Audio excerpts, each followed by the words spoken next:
dan semua gore tetap ada, dan secara level, intensitas, kualitas gore semua kita naikin jauh dari yang pertama.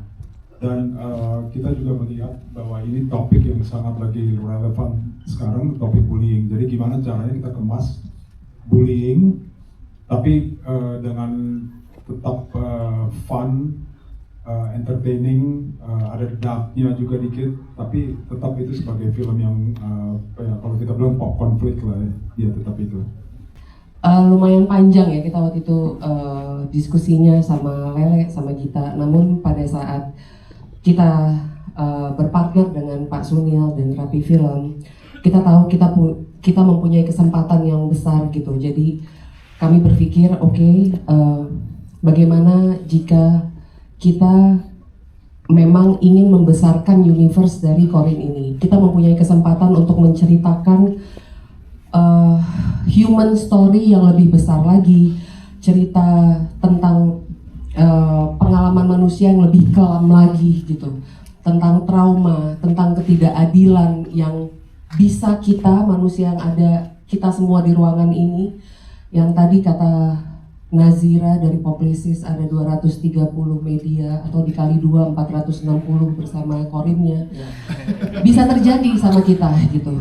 Kita ini mungkin adalah seorang manusia, mungkin kita seorang anak, kita mungkin seorang orang tua juga gitu. Jadi kita mempunyai kesempatan untuk menceritakan trauma terdalam gitu, cerita tentang orang tua dan anak, khususnya ayah dan anak gitu. Jadi hal-hal ini yang menjadi diskusi kami antara Lele dan juga Gita, dan pemilihan bahwa ini cerita baru dengan pemain-pemain baru ini adalah salah satu keputusan yang dengan sadar kami ambil agar kami bisa mencapai universe yang lebih luas lagi gitu. Jadi seperti itu. Aku rasa itu kredit dari Gita dan juga tim produksi Corin 2 ya. Aku rasa sebagai kru produksi, jika sutradara tidak bisa menyampaikan visinya secara jelas gitu, akan sulit bagi tim produksi untuk mensupport apa yang diinginkan. Tapi Ginanti Rona adalah seorang sutradara yang sangat jelas apa yang dia inginkan, sehingga aku rasa sebagai tim produksi di Corin 2 ini tidak ada hambatan gitu untuk mensupport Gita apa yang ingin dia sampaikan di film ini. Dan bagi saya sebagai produser, dan aku rasa Pak Sunil juga, ini salah satu kolaborasi yang paling smooth yang pernah saya jalankan gitu, dan saya berharap bisa akan ada Corin 3, 4 dan selanjutnya sih gitu. Proses pembuatan film ini buat saya sangat menyenangkan karena saya kembali berkolaborasi lagi dengan Ibu Sati Dewi dan juga Bapak Sunil Santani. Namun dalam sebuah film dengan cerita yang baru, sebenarnya masih semesta yang sama dengan film Corin. Namun kali ini bagaimana kita bisa membuat semesta Corin menjadi lebih luas lagi secara produksi dengan skala yang lebih besar. Kemudian juga kedalaman cerita yang paling penting, tidak hanya membuat film horor yang hanya fokus pada ketegangan-ketegangan saja, tapi juga yang lebih penting adalah manusia-manusia yang ada di baliknya. Kemudian juga ensemble cast yang luar biasa. Saya beruntung sekali bisa bekerja sama dengan mereka semua. Seperti yang tadi teman-teman lihat, mungkin performa mereka semua luar biasa, dan mereka berani untuk menembus batas diri mereka untuk memerankan peran yang di luar dari comfort zone mereka. Dan saya merasa sangat bersyukur atas hal itu, dan sangat bahagia juga akhirnya bisa saling bekerja sama dengan aktor-aktor yang sangat bertalenta ini. Dan ya itu sih. Jadi pada saat proses penulisan skenario, sebenarnya kita sudah membayangkan karakter-karakter yang akan bermain di dalam film ini gitu. Terutama beberapa karakter seperti Pak Makmur. Kita sempat ngobrol sama Mbak Santi gimana kalau kita mencari aktor yang memang belum pernah memerankan karakter seperti ini sebelumnya. Dan saat itu nama yang muncul langsung Mas Fedi Nuril ya, karena kita tahu beliau adalah aktor yang sudah punya kaliber yang sangat luar biasa, dengan mungkin peran yang selama ini kita tahunya sebagai sosok pria yang romantis gitu, yang rapi gitu ya. Tapi kali ini di dalam cerita ini gimana ya kalau kita melihat sisi gelapnya Fedi Nuril gitu. dia bisa segila apa sih untuk memerankan tokoh karakter yang seorang bapak yang sudah kehilangan harapan gitu. Dan buat saya Mas Fedi Nuril sangat sukses mendeliver karakter tersebut, luar biasa.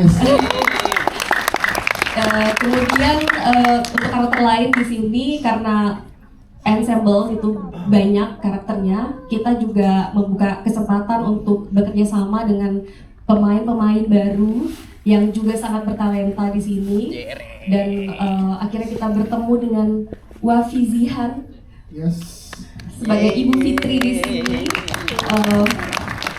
Bu Fitri, Wafi Zihan juga memberikan performa yang menurut aku sangat kuat.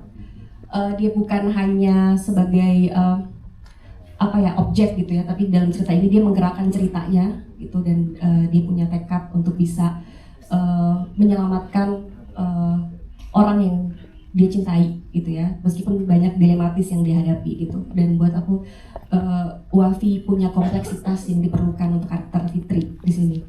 Dan kemudian karakter muda lainnya juga yang sangat berbakat, ada Ali Fikri di sini. Dimensi emosinya cukup banyak di sini, dan kita ngobrol banyak sebelumnya sama Ali, apalagi di sini kita mengangkat tema bullying yang cukup sensitif dan mungkin yang bisa bilang traumatis gitu ya. Jadi saya harus cukup jelas menjelaskan kepada Ali bagaimana pengambilan gambar ketika melakukan adegan bullying tersebut gitu, sehingga kita tidak ingin berfokus kepada korban tapi justru kepada pelaku yang melakukan hal tersebut gitu. Dan juga para pemain muda lainnya di sini ada Muzaki Ramdan, ada Gilang, ada Jerem, dan ada Ben. Mana lo gimana? Oh sebelah situ. Oke. Mereka adalah pemain muda rising star. Ada Quentin juga adalah salah satu karakter yang menurut aku sangat unik dengan pembawaannya dia, dengan caranya dia. Tanpa harus menjadi dia punya gesture yang berbeda gitu, menjadi anak yang bandel istilahnya gitu ya, tapi sebenarnya dia punya cerita sendiri di baliknya gitu. Dan Quentin di sini juga adalah anak dari salah satu tokoh atau karakter dalam film Corin yang diperankan oleh Mas Dimas Aditya, tokoh Ustadz di dalam film Corin. Sebagai masyarakat Indonesia yang sangat majemuk ini, kita juga sangat mempercayai tentang keberadaan agama untuk menolong kita ketika kita mengalami kesulitan, dan menurut saya tokoh kita juga sangat penting berada dalam film ini untuk menjadi penerang. Dan juga ada karakter warga kampung lain karena skillnya tadi aku bilang cukup besar. Ada Ibu Warung, Ibu Sari Buswoyo, Neati sebagai tempat anak-anak ini ya, yang sebenarnya baik ya, dia kayak membiarkan warungnya untuk selalu ramai gitu ya kan. Dia meskipun memang di balik itu ada hal lain lah.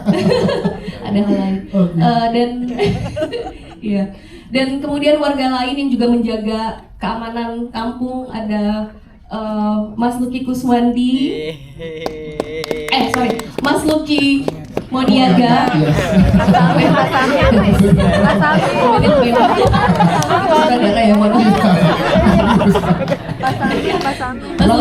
Mau permintaan tadi hari ini.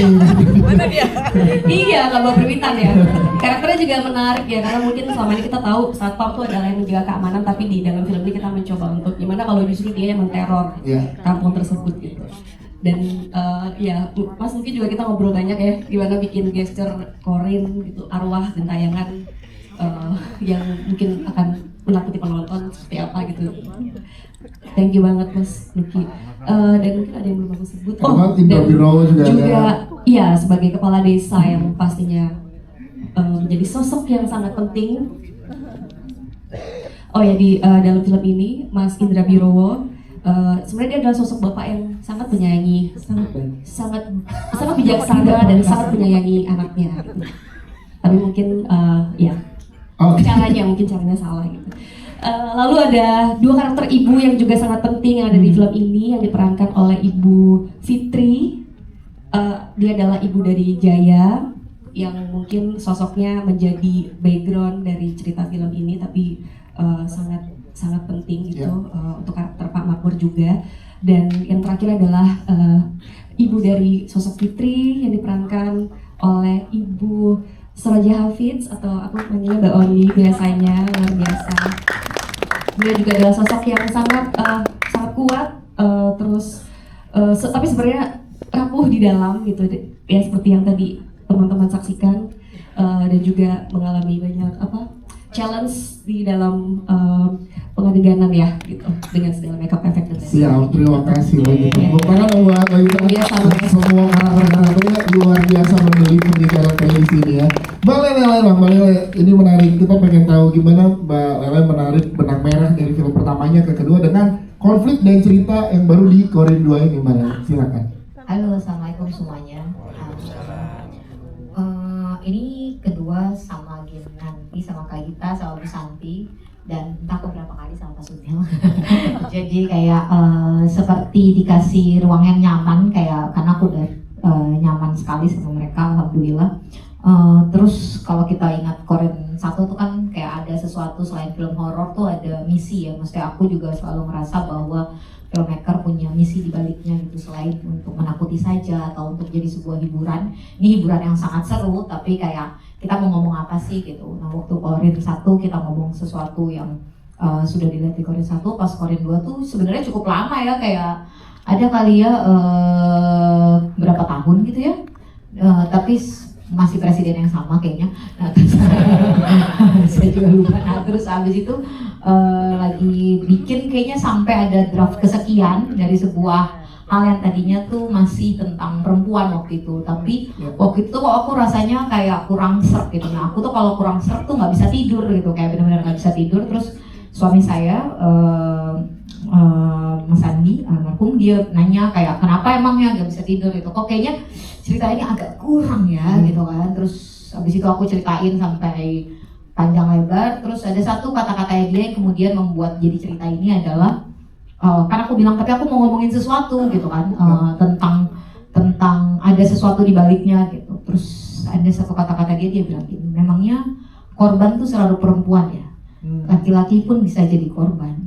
Jadi kayak itu sesuatu yang bikin aku akhirnya kayak oke sayang, kita langsung ngambil ngambil papan tulis, kayak langsung kayak oke dicoret semuanya, sampai akhirnya nemulah ide semua ini tentang bullying, tentang seorang ayah, tentang anak laki-laki gitu, yang kemudian bahkan ketika aku present Bu Santi, aku mau rombak semuanya gitu, boleh tidak ngulang dari awal gitu kayak.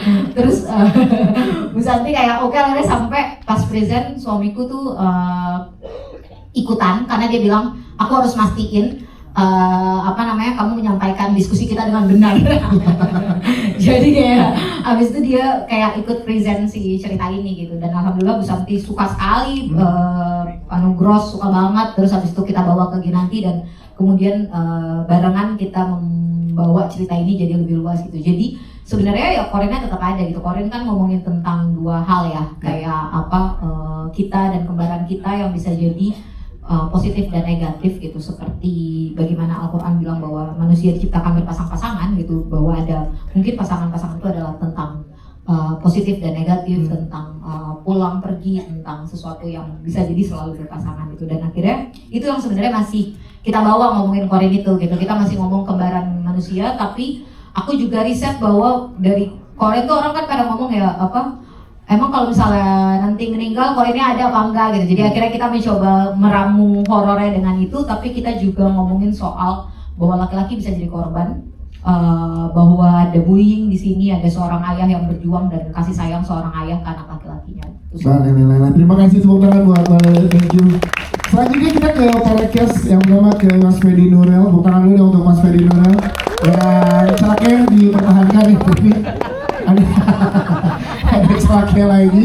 Dan setelah menonton tadi teman-teman, gimana rasanya melihat karakternya Pak Makmur? Hah? Ya sebenarnya berhasil teman-teman. Jadi kita lihat gimana Mas Ferry menampilkan sisi karakter Pak Makmur yang tertindas dan sebenarnya ingin memperjuangkan keadilan untuk anaknya, dan gimana Mas Ferry mengeksplorasi karakter Pak Makmur ini. Silakan.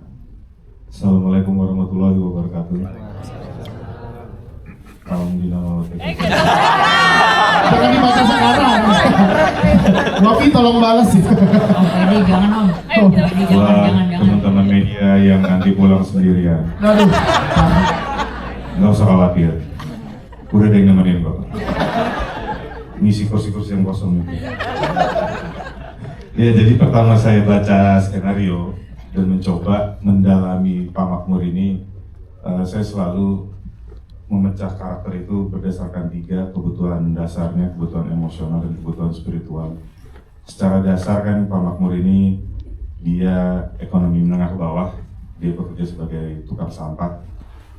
Jadi bisa dibilang sehari-hari semampu-mampunya banget untuk mengisi kebutuhan sandang pangan papanya.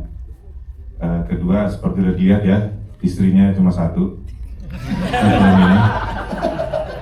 Dia memulai dengan perasaan kesepian, walaupun punya anak jaya, tapi bagaimanapun dua-duanya itu berduka, jadi terasa ada gap di antara mereka, walaupun kalau ditanya hati, dua-duanya saling mencintai. Sampai akhirnya Pak Makmur melihat Jaya dibully. Di situ mulai muncul emosi baru, yaitu shock karena kok bisa terjadi terhadap anaknya, dan langsung berusaha untuk mencoba menyelesaikannya secara beradab ke sekolah, melapor, tapi ternyata respon dari sekolah terjadi penolakan demi menjaga nama baiknya. Naik lagi ke emosi yang baru, yaitu kecewa, sampai terjadi lagi perundungan itu, sampai akhirnya terjadi lagi dan muncul emosi yang belum paling puncak, yaitu emosi putus asa. Ya. Dan karena kebutuhan emosionalnya pun tidak sepenuh itu karena kehilangan istrinya, kebutuhan spiritual di mana di situ kita bisa mengontrol diri ketika kita dekat dengan Tuhan, kita jadi bisa mengontrol diri karena kebutuhan itu nggak ada di Pak Makmur. Di situ akhirnya berubah menjadi paling puncak emosi yang menurut aku paling berbahaya, itu orang marah yang putus asa. Makanya akhirnya di kepala Pak Makmur adalah ketika cara yang beradab tidak bisa menciptakan keadilan, tidak ada cara lain untuk mendapatkan keadilan itu lewat tangannya sendiri. Wow, itu dia layer-layer emosi. Tepuk tangan dong untuk Mas Ferry dulu. Mas Ferry, terima kasih. Kita geser ke Ali Fikri. Tepuk tangan juga buat Ali Fikri. Yes. Nih, gimana nge-build hubungan antara anak dan bapak dengan tadi yang Mas Ferry sampaikan juga ada Yes. ada gap, tapi sebenarnya punya rasa care yang tinggi. Betul. Silakan Lilo, gimana mau explore ini? Jadi waktu pertama kali baca naskah itu dan mencoba mengulik karakter Jaya, muncul satu phrase yang jadi apa ya, yang menurut aku cukup mencerminkan karakter Jaya ini, yaitu kehilangan yang gak pernah selesai. Itu jadi pegangan aku tuh jadi karakter Jaya. Jadi menurut aku Jaya tumbuh tanpa ruang aman, jadi kesendirian dan kesepian itu udah bagian dari dirinya, bagian dari kegiatan dia sehari-hari. Jadi aku banyak ngebayangin kalau Jaya itu merasa bahwa dunia tuh terus bergerak tapi dia berhenti di satu titik yang gelap. Nah, berhubung sama Om Fedi ini aku banyaknya, jadi aku sangat terbantu sama dinamika aku sama Om Fedi, gimana cara beliau membangun hubungan anak ayah yang dingin tapi tetap rapuh, tuh jadi pegangan emosional yang cukup kuat bagi aku. Jadi waktu reading, waktu ngobrol bareng, banyak momen-momen kecil yang bikin aku paham dan ngerti kenapa Jaya bisa ngerasa sebegitu kosongnya. Dan tentu saja arahan dari Tante Gita yang sangat menentukan perjalanan karakter Jaya di film ini. Kita nggak ngobrol cuma soal adegan, tapi juga soal luka terdalamnya Jaya, juga ngobrolin tentang apa sih yang sebenarnya Jaya mau tuh apa. Dan dari semua proses itu, aku tuh jadi sadar kalau menjadi korban bullying itu bukan cuma soal kekerasan fisik atau luka fisik, tapi juga gimana korban bullying bisa ngerasain dia tuh sendiri walaupun lagi di tengah kerumunan. Dan jadi semua kesepian dan rasa kesendirian itu aku coba taruh di karakter Jaya. Ali Fikri, tepuk tangan buat Ali Fikri. Terima kasih. Please. Wafi Zihan, Wafi sebagai Maaf, guru. ada Ya, tambahan, silakan Mas mau Ferry. sharing dikit pengalaman kita. Silakan. Jadi kita waktu itu ada acting coach namanya Ben, dan dia Iya, ngasih Om Ben kan itu Mas Ferry. dia ngasih metode yang aku belum pernah pakai sebelumnya. Jadi situasinya dibalik kan, aku ayah, dia anak. Tiba-tiba Wafi dan Muzaki disuruh berperan jadi Pak Makmur dan Jaya, dan mereka berdua kelihatan panik. kok tiba-tiba saya jadi Pak Jaya kata Wafi gitu kan. Jadi Pak Jaya. Jadi Pak Makmur. Nah terus pokoknya nggak usah banyak mikir, udah kalian acting aja sesuai interpretasi kalian, Pak Makmur itu gimana, Jaya itu gimana. Dan benar mereka melakukan, saya dan Ali nonton.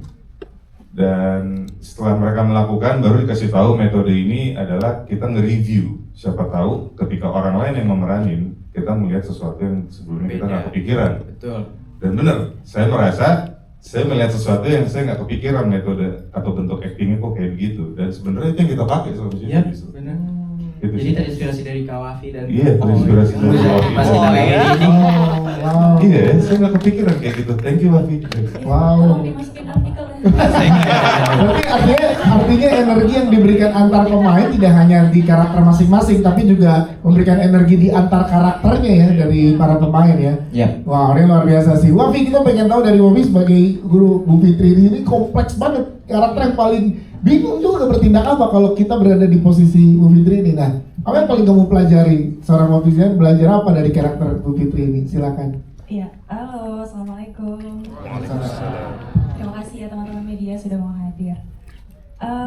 Aku rasa banyak sekali ya teman-teman di luar sana yang juga menghadapi dilematis seperti itu ya.